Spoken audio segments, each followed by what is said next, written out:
Episode 11 की starting में हमें सियोनो को दिखाया जाता है जो कि ना इंजेक्शन भरी होती है गलत वाला, वो चेयरमैन को लगाने के लिए। और जैसे वो लगा के चली जाती है वहाँ से तो सगडो को ना इमरजेंसी अलार्म बज जाता है और वो उसको फ़ौरन से ना मुर्दा घर लेके चला जाता है वहाँ पे उसको दोबारा से सही करने के लिए। तो यहाँ पे सियोनो देख लेता है, कहने लगता है क्या तुम मेरे डैड को मारने की कोशिश कर रहे हो। तो यहाँ पे वो उसको सारा कुछ एक्सप्लेन करके कहने लगता है कि मैं उसको बचाने की कोशिश कर रहा हूँ। इसके बाद ना वो उसकी सांसें भी देखकर कहने लगता है कि हाँ तुम तो बचाने की कोशिश कर रहे हो और मैं तुम पर पूरा यकीन करता हूँ। इसके बाद हमें दिखाया जाता है वही जो लास्ट सीन खत्म हुआ था पिछले एपिसोड में।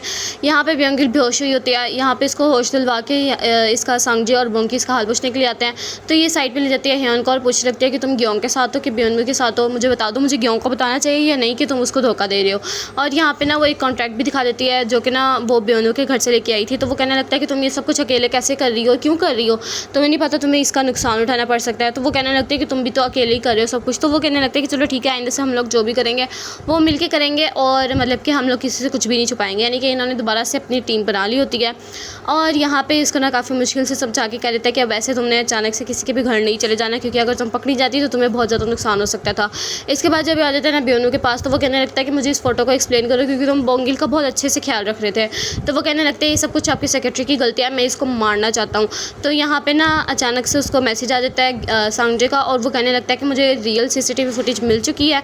और यहाँ पे हमें फिर दिखाया जाता है ब्योंगुल को, उसको उसने बता दिया होता है सुनहू ने ही तुम्हारे डैड को कत्ल किया था, यानी कि ह्योन ने बता दिया होता है। तो वो ना उसके ऊपर गाड़ी चढ़ाने वाली होती है, फ़ौरन से सियोन आ जाता है और कहने लगता है कि तुम ये क्या कर रही हो, पीछे हट जाओ। और उसको ना बड़ी मुश्किल से बचा के लेके आती है साइड पे, लेके आता है साइड पे और उसको कहने लगता है कि तुम ये सब कुछ क्या कर रही हो। तो वो भी उसको बता देते हैं कि सियोनो ने क्या किया और क्या नहीं, यानी कि उसने हमारे डैड को मारने की कोशिश किया। तो वो अचानक से ना रोने लग जाता है और याद करने लगता है कि मेरे डैड ने मुझे मना किया था कि ताही ग्रुप पे कभी भी यकीन मत करना, उसके ट्विटर पे बिल्कुल भी यकीन ना करना, लेकिन मैंने उनकी कभी भी बात नहीं मानी। इसके बाद ना ये अपनी मोम को भी सब बता देती है। तो वो सियोनो के पास जाने की कोशिश कर रही होती है लेकिन वो उसको मना कर देती है कि अभी आप जाएंगे तो सब कुछ ख़राब हो जाएगा और इसको बहुत ज़्यादा ना रोना लग जाता है। तो यहाँ पे ना वो कहने लगती है कि अब मैं ज़्यादा देर तक चैनसन ग्रुप में नहीं जा सकती, उनके घर में नहीं जाना, मैंने जल्दी से वो फुटेज लीक कर दो। तो यहाँ पे ना वो नहीं कर रहा होता लीक। तो वो कहने लगता है कि नहीं थोड़ा सा वेट करो। और यहाँ पे ना चैनसन जो होती है चैनसन ग्रुप से इसको निकाल दिया होता है। तो वो ग्योंग के पास पूछ रही थी कि क्यों निकाला। तो वो कहने लगते हैं कि मेरी कंपनी में जो मर्जी करूँ। और यहाँ पे जब ब्योनवू ने इसको मना कर दिया था कि नहीं मैं ये वाली फुटेज नहीं अभी अपलोड करूँगा, तो यहाँ पे ये जानबूझ के रिपोर्टर को खुद कॉल करती है और उसको ना सारी की सारी उसकी रिकॉर्डिंग्स और उसकी वीडियो सब कुछ दे देती है, जिसमें वो बता रही होती है कि मेरी बहन की बता रहा होता है कि मेरी बहन की सबसे बड़ी कमज़ोरी क्या है, उसने मेरे डैड को मारने की कोशिश की थी। कुछ पिक्चर्स वगैरह अपलोड कर देती है जिस वजह से मीडिया सारी यही बातें करने लग जाते हैं क्या इसकी बेटी ने ही अपने बाप को कत्ल कर दिया। तो यहाँ पे वो कहने लगते हैं कि ऐसा कुछ भी नहीं था, मैं सिर्फ और सिर्फ उनको देखने के लिए गई थी और ये वाली रियल फुटेज है जिसने जाके मेरी कपड़े पहन के किसी को मारने की कोशिश की है। और जब ये देख लेता है ब्योनवू तो उसको बहुत ज़्यादा टेंशन आने लग जाती है और वो अपनी बेटी को डांटता है कि देखा तुमने जल्दबाजी का क्या नतीजा होता है, मैंने तुम्हें बोला भी था कि अभी मत करना कुछ भी, अब तुम खुद ही फंस रही हो बीच में। और यहाँ पे ना इसको बहुत ज़्यादा गुस्सा आने लग जाता है कि क्या मैं कैसे फंस सकती हूँ, आपने कहा था ये वीडियो आपके पास सेफ़ है लेकिन अब आपके पास तो ये सेफ़ नहीं है। इसके बाद ब्योनवू के जितने भी मतलब कि कुछ काम होते हैं ना जिसने ख़राब किए होते हैं वो सब लेके आगे होते हैं इसको अरेस्ट करने के लिए। इसके बाद ग्योंग आती है और वो कहने लगते हैं कि मेरे पास इसकी रियल फुटेज भी है, मैं इसको ब्लर से हटा भी सकती हूँ, यानी कि बता सकते हैं लोगों को कि टैनसन ग्रुप ने ही ये सब कुछ करने की कोशिश की तो तुम तबाह हो जाओगे, लेकिन अगर तुम बचना चाहते हो तो तुम मुझे अपना टैनसन ग्रुप दे दो और तुम्हारे जो शेयर्स वगैरह हैं वो मुझे दे दो और तुम्हारा जो स्लश फंड है वो भी इसमें से मुझे थोड़ा सा हिस्सा चाहिए। तो यहाँ पे वो उसको कॉन्ट्रैक्ट दे देते हैं ब्योनवू को। तो ये सब कुछ इतना मतलब कि गुस्सा आ रहा होता है कि मैं कैसे तुम्हें ये सब कुछ दे दूँ और उसको ये हो रहा था कि ये ग्योंग की तरफ कब से चला गया और इसने मुझे बताया भी नहीं क्योंकि ये ब्योनवू की तरफ था। तो इसके बाद ना इसको बहुत ज़्यादा गुस्सा आ रहा था, कहने लगता है कि मैं इतना कुछ कैसे दे सकता हूँ। और यहाँ पे ना ये कुछ फॉर्म वगैरह लेके आया तो वो कहने लगता है कि तुम कैसे लेके आ चुके हो। तो याद करने लगता है कि मैं ग्रैंडपा के लॉकर में गया था और वहाँ से मैं एक फॉर्म लेके आ गया था। इसके बाद ना दिखाया जाता है कि उसने ना अपने ही हस्बैंड के पीछे स्पाई लगाया होता है जो कि ना ट्रैकर से उस विला में चला जाता है और कुछ इसके पास ना पिक्चर्स वगैरह होती हैं इसकी मेडिसिन की। तो वो कहने लगते हैं कि क्या तुम किसी को जिंदा करने की कोशिश कर रहे हो या तुम क्या कर रहे हो ये सब मेडिसिन का, क्योंकि तुमने तो रिज़ाइन दे दिया। तो वो कहने लगता है कि मैं अपना खुद का क्लिनिक खोलना चाहता हूँ। इस वजह से ना वो वहाँ से चला जाता है। फिर सियोनो भी इसका पीछा करने लग जाती है। तो बाद में पता लगता है कि ये ना अपने मतलब के हस्बैंड को देख लेती है और यहाँ पे उसका बेटा भी उससे माफ़ी मांगता है कि मैं इसे आपको नहीं बताना चाहता था कि आपको मतलब कि बहुत ज़्यादा दुख होता है इस हाल में सब कुछ देख के। तो वो उसको थैंक यू करती है और उसको कहने लगता है कि तुम ऐसा बिल्कुल भी मत सोचो। इसके बाद ना ह्योन ना सियोन को मतलब कि पढ़ा रहा होता है कि तुम इकोनॉमी क्लास में जा रही हो और मैं बिज़नेस क्लास में जा रहा हूँ, ये क्योंकि ये लोग जा रहे होते हैं सिंगापुर, और बियंकल भी अजीब से आउटफिट पहन के आई होती है, तो कहने लगता है कि तुम किस तरह के कपड़े पहन के आई हो। इसके बाद ना दिखाया जाता है कि वो लोग पहुँच गए होते हैं अपना ही मतलब कि काम करने के लिए, और यहाँ पे ना बोंगसिक और सांगजी को दिखाया जाता है कि इनके पास स्लश फंड है बियोनू का, और इसने बोला था ह्योन ने कि ये तुम लोगों ने कब इस्तेमाल करना है और इसके खिलाफ किस तरह इस्तेमाल करना है। और यहाँ पे लोग डील वगैरह करवाने के लिए आए होते हैं। जैसे डील हो जाती है तो ह्योन जा रहा होता है उनके साथ, लेकिन ना सियोने के जो बॉडीगार्ड्स होते हैं वो उसको रोक लेते हैं और कहने लगते हैं कि तुम मुझे समझ नहीं आ रही, बियोनू की तरफ हो तुम, ग्योंग की तरफ हो, किसकी तरफ हो। तो यहाँ पे वो कहने लगता है कि मैं ब्योंगल की तरफ हूँ। तो यहाँ पे ना वो उसको कॉल करने लगती है, तो कहने लगता है कि अभी रुक जाओ, मीडिया के पास काफ़ी कुछ है अभी तुम्हारे दिखाने के लिए। तो पता लगता है कि इन्होंने ब्लर हटा के यानी कि इसकी रियल फेस सबको शो करवा दिया है और इसको अब अरेस्ट करने के लिए आ गए होते हैं। पहले तो ये ग्योंग से माफ़ी मांगने के लिए आया होता है कि मुझे माफ़ कर दो, मेरा ये वाला केस ले लो। तो यहाँ पे वो केस नहीं ले रही होती, तो इसको ना मतलब कि अरेस्ट कर लिया जाता है और यहाँ पे वो कहने लगता है कि मैं जल्दी वापस आऊँगा। और इसके बाद ना ये मतलब कि चुपचाप चला जाता है उसके साथ ही। और यहाँ पे दिखाया जाता है कि ये लोग भी ना वापस आ रहे होते हैं, तो ग्योंग इसको कॉल करते हुए कहने लगते हैं कि तुम जल्दी से वापस आ जाओ, मैंने तुमसे कुछ बात वगैरह करनी है। तो वो ब्योंगल को भेज देता है और कहने लगता है कि हाँ बस मैं भी आ रहा हूँ, लेकिन ना इसको बियोनू के जो लोग होते हैं वो किडनैप कर लेते हैं। ह्योन कहने लगता है कि मुझे इतना भी नहीं था कि तुम इतनी जल्दी बाहर निकल आओगे। तो वो कहने लगता है कि हाँ मेरे कुछ कनेक्शंस वगैरह थे, मैं तो फ़ौरन से बाहर निकल आया हूँ। इसके बाद वो उसको बहुत बुरी तरीके से मारता है और यहाँ पे ना ग्योंग का बहुत ज़्यादा ना मतलब कि ख़राब हालत में होती है। उसको लगता है कि शायद इसके डैड इसके सामने आ गया, लेकिन वो होता है ह्योन। और वो कहने लगती है कि तुम मतलब कि सच में पकड़े गए थे बियोनू की तरफ से। तो वो कहने लगता है कि हाँ, और वो उसको बताने लगता है कि बियोनू किस तरह बाहर निकल आ चुके दोबारा से अपने कुछ कनेक्शंस की वजह से। और यहाँ पे वो कहने लगती है कि इतनी जल्दी वो कैसे आ सकता है। और इसके बाद ना ये उसको एक चेक देता है और कहने लगता है कि मुझे ये चाहिए वापस, यानी कि वही चेक होता है जिसमें उसने बोला था कि मुझे चैनसन ग्रुप वापस चाहिए। इसके बाद दिखाया जाता है कि ना यहाँ पे जो ग्रैंडपा होते हैं यानी कि चेयरमैन वो ज़िंदा हो गए होते हैं और वो कहने लगता है कि तुमने कैसे एक्टिंग की जाके। तो वो कहने लगता है कि आपकी बेटी तो बहुत ज़्यादा ख़तरनाक है और ये सारी बातें बताने लग जाता है। और हमें पास्ट का सीन दिखाया जाता है कि जब उसके ऊपर टॉर्चर वगैरह हो रहा था तो यहाँ पे इसकी बॉडी स्वैप हो गई थी और वो फ़ौरन से उठ के उसने बोला था कि ह्योन अभी ख़तरे में है और वो फ़ौरन से भाग गया था उसकी जान बचाने के लिए। और यहाँ पर जब इसके बेटे को पता लगा था कि वो ज़िंदा हो चुके हैं, लेकिन ना वो कहीं पर जा चुके हैं और वो गए होते हैं ह्योन की ही मदद करने के लिए, क्योंकि उसकी बॉडी तो दोबारा से स्वैप हो गई होती है। यहाँ पर ह्योन होश में आता है, कहने लगता है कि मैं कहाँ पे हूँ।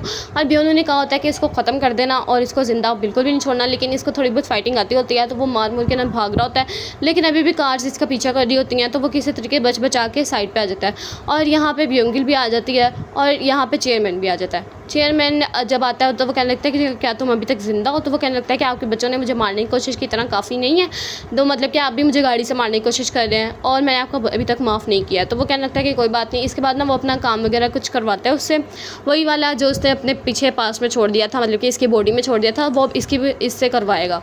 तो वो कहने लगता है कि मुझे पता है कि तुम मुझे माफ़ नहीं करोगे, लेकिन मैं उनको सज़ा दिलवा के ही छोड़ूंगा।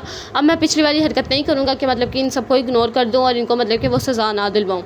इसके बाद बियोनू को दोबारा से जाते हैं अरेस्ट करने के लिए, तो वो कहने लगता है कि मैं कनेक्शन से बाहर वापस आ जाऊँगा। तो यहाँ पे वो कहने लगता है कि नहीं, अब तुम नहीं आ सकोगे क्योंकि मैंने सारे के सारे कनेक्शंस तुम्हारे काट दिए हैं और तुम्हारी बेटी ने भी तुम्हारी सारी काली करतूतों के बारे में बता दिया, यानी कि हमारे पास अब सब कुछ है, ठोस सबूत है, तुम अब बाहर नहीं आ सकते हो।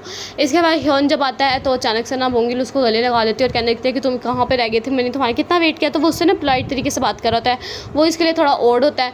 तो वो कहने लगते हैं कि हम बाद में हॉस्पिटल जाएंगे। इसके बाद देख लेती है अपने डैड को, तो वो कहने लगती है कि आप ठीक है।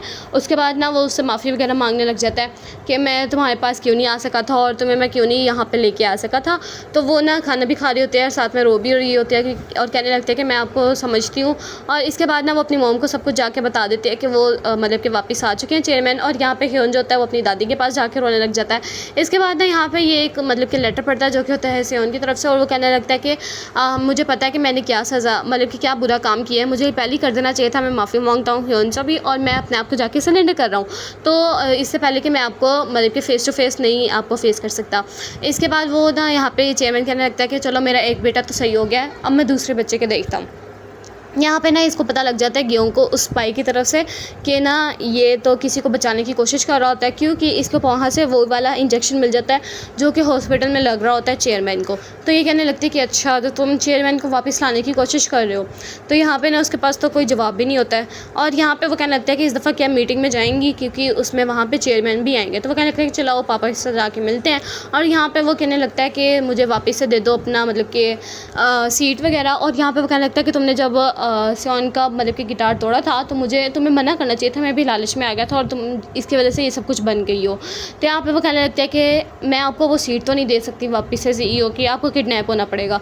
तो वो अपने ही डैड को किडनैप करवा देती है और ये सब कुछ होता हुआ सियोन भी देख लेती है और उसको बहुत ज़्यादा अजीब लग रहा होता है। इसके बाद ना सांगजी भी उससे बात वगैरह कर रहा होता है और यहाँ पे ना ये ब्योंगिल से बात करता है और यहाँ पे पता लगता है कि क्योंग ने इसको देख के जा रही होती है कि मैं तो वो वाली सीट अब जीत के रहूँगी और नहीं वापस दूंगी किसी को भी। इसके बाद ना जो ह्यून होता है वो इसके खिलाफ सारी की सारी गवाही देता है और कहने लगता है कि इसने अपने डैड को सच में मारने की कोशिश की थी और वो फुटेज भी दिखा देते हैं जिसमें ये बोल रही होती है कि आप खुद ही मरेंगे कि मैं आपको खुद मार दूँ। और यहाँ पे ना वो सारी कहने लग जाती है कि वैसे भी इन सब बातों का क्या ही करना, क्योंकि अब वैसे भी वो उनकी डेथ हो चुकी है। इसके बाद ना यहाँ पे हमें दिखाया जाता है कि ना जो होता है सियोन वो उसने अपने आप को सिलेंडर कर दिया होता है और ह्यून कहने लगता है कि ये सारी बातें मैं खुद ही नहीं कर रहा बल्कि मुझे चेयरमैन ने ही बोला है। और यहाँ पे वो कहने लगता है कि कौन मरा है, मैं तो ज़िंदा ही हूँ। और यहाँ पे हमें दिखाया जाता है कि किस तरह ब्योंगिल ना उसको वापस से लेके आ गई होती है चेयरमैन को ही। और यहाँ पे सारे ना पता लगता है कि ग्योंग को अरेस्ट कर लिया जाता है और यहाँ पे वो कहने लगता है कि इस तरह मैं कुछ भी ख़त्म नहीं कर सकती हूँ। तो यहाँ पे सियोन ने इसको ग्योंग को मारने की कोशिश कर लेते हैं लेकिन चेयरमैन इसको किसी तरीके बचा लेता है। और यहाँ पे ग्योंग कहने लगते हैं कि आपने ऐसा क्यों किया, क्योंकि वो बेहोश होकर पता नहीं क्या होकर गिर जाते हैं। और यहाँ पे हमें 2 साल बाद का सीन दिखाया जाता है जिसमें ना ग्योंग की जो दिमागी हालत होती है वो बिल्कुल ही ख़राब हो गई होती है और डॉक्टर कह रही होती है कि इसको कुछ भी याद नहीं है, सिर्फ और सिर्फ उससे याद करती है जो कि मतलब कि जिससे प्यार करते हैं, नहीं सिर्फ और सिर्फ इसको अपना हस्बैंड याद है, उसके अलावा कोई भी याद नहीं है। तो वो कहने लगता है कि मैं तुम्हारी ज़रूर हिफाजत करूँगा। इसके बाद जो इसका भाई होता है वो भी एक कोच की तरह काम कर रहा होता है और सबको मतलब के कोचिंग दे रहा होता है। इसकी जो मोम होती है उसको पता लगता है कि यूट्यूब चैनल और मुख्तलिफ खाने के बारे में बता रही होती है। सांगजी उसकी सीट को संभाल रहा होता है CEO की और बोंगसिक उसका असिस्टेंट बन के काम कर रहा होता है और न्यू एम्प्लॉयज़ की जो एंट्रीज़ वगैरह होती हैं वो सब कर रही होती है बोंगिल। और जो ह्यून होता है वो सारे के सारे काम वगैरह कर रहा होता है, यानी कि वो भी कोचिंग ही दे रहा होता है चेयरमैन के साथ। और इसके बाद ना चेयरमैन कहने लगता है कि तुमने बोला था कि तुम्हारी कोई गर्लफ्रेंड भी है, तुम उससे मिलवाना चाहते हो, तो तुम कब मिलवा रहे हो। तो वो कहने लगता है कि हाँ मैं आपको फ़ौरन से ही मिलवाऊँगा।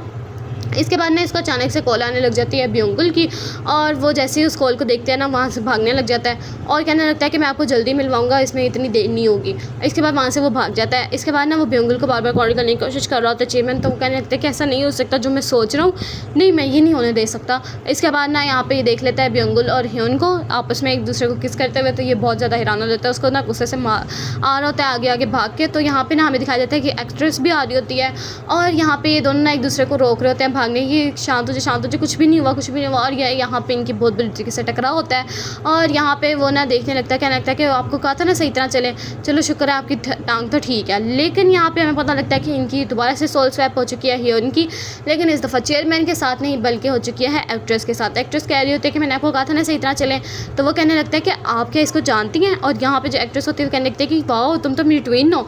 और जैसे वो आवाज़ और अपने फेस को देखती होती है और कहने लगता है कि मुझे ये क्या हो गया, मुझे मेरी बॉडी वापस चाहिए। और जो एक्ट्रेस के लोग होते हैं वो तो इसको बचा रहे होते हैं कि हमारी एक्ट्रेस को क्या होगा। तो वो बार बार एक्शंस करके दिखा रहे होते हैं कि देखो मैं तुम लोग की एक्ट्रेस हूँ, वो नहीं है। और यहाँ पे ना वो उसको लेके जा रहे होते हैं, कहने लगते हैं क्या पागल बन गया। और यहाँ पे वो भागी भागी आ रही होती है कि प्लीज़ मुझे मेरी बॉडी वापस दे दो, मुझे एक्ट्रेस ही रहना है।